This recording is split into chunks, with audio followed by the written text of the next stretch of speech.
ప్రాణత్యాగం చేసినటువంటి చరిత్ర తెలంగాణ ప్రజలకు ఉన్నది కదా, కాంగ్రెస్ పార్టీ కదా చంపింది.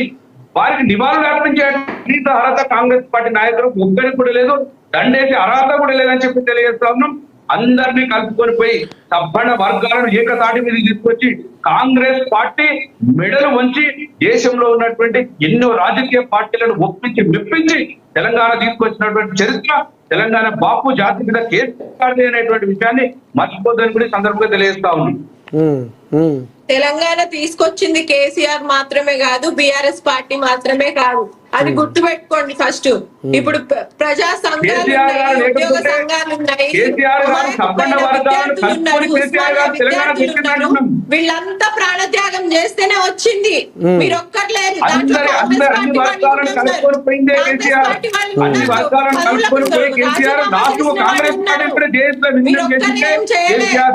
ఒకసారి హిస్టరీ చూసుకోండి. ఉద్యమం చేసిన వాళ్ళని ఒక్కరిని కూడా దగ్గరికి రానియాలి. మీ పార్టీ గురించి మీరు మాట్లాడతారు. ఎంతమంది అమరవీరులు ఉన్నారు, ఎంతమంది ప్రాణత్యాగం చేసిరు. వాళ్ళకు ఒక ఉద్యోగం ఇచ్చిరా, వాళ్ళకు ఒక ఇల్లు కట్టించిరా. మీరు ఏం మాట్లాడతారండి? మళ్ళీ ఓ పెద్ద అమరవీరులు అర్పించారు కాంగ్రెస్ పార్టీ. ఉద్యోగాలకు ఆర్థిక లబ్ధి చేకూర్చారు ఎంతమంది,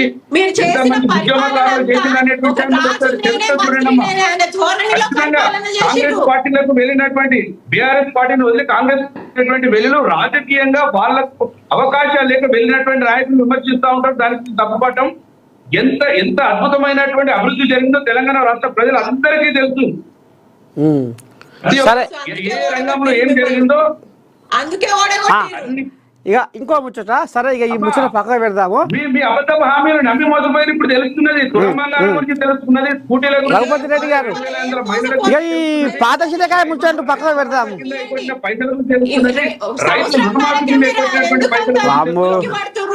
మాకు కూడా మొత్తం కంప్లీట్ చేయనివ్వండి, చేయనివ్వండి. మీరు ప్రతి దానికి ఎక్కడి నుంచి తెచ్చి పెట్టాలి?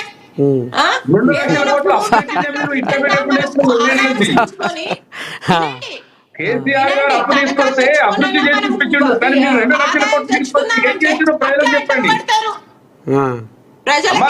మీరు 2 లక్షల కోట్లు అప్పు తీసుకొచ్చి ప్రజలకు ఏం చెప్పండి. ఎట్లా పెట్టిరా, ప్రాజెక్ట్ పెట్టిరా, ఒక నిర్మాణమైన చేసిండ్రా కనీసం?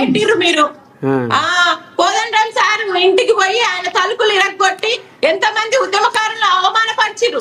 గద్దరు తెలంగాణకి ఎంత పెద్ద ఉద్యమ గద్దర్ని 3-4 గంటలు కూర్చోబెట్టి కనీసం అపాయింట్మెంట్ ఇవ్వలే. ఉద్యమకారుల గురించి మీరు మాట్లాడుతున్నారు. కోదండరాం గద్దర్ గారే కాదమ్మా, ఉద్యమకారులు అంటే తెలంగాణ రాష్ట్రంలో బిడ్డ ఉద్యమకారుడే. వారిని ఎప్పుడు అవమానించలేదు, కోదండరాం గారిని అవమానించలేదు. అసలు కోదండరాం గారిని జేఏసీ చైర్మన్ చేసిందే కేసీఆర్ కదా. ఏం తక్కువైంది కోదండరాం గారికి? జేఏసీ చైర్మన్ చేసిందే కేసీఆర్ కదా. నివాళులు అర్పించే అర్హత చెప్పండి. గద్దర్ గారిని అద్భుతంగా గౌరవించింది కదా. వాళ్ళ రాజకీయ స్వార్థం కోసం పార్టీ పెట్టాలని, వాళ్ళకు రాజకీయంగా పదవులు రావాలని చెప్పేసి కేసీఆర్ వ్యతిరేకించిపోయినటువంటి వాళ్ళు కదా. వాళ్ళు పంచాయతీ సదాగా ఉండ ఈ పంచాయతీ ఉన్నారో వాళ్ళ ఆ నాయకులు ఏమైనా చనిపోయిరా?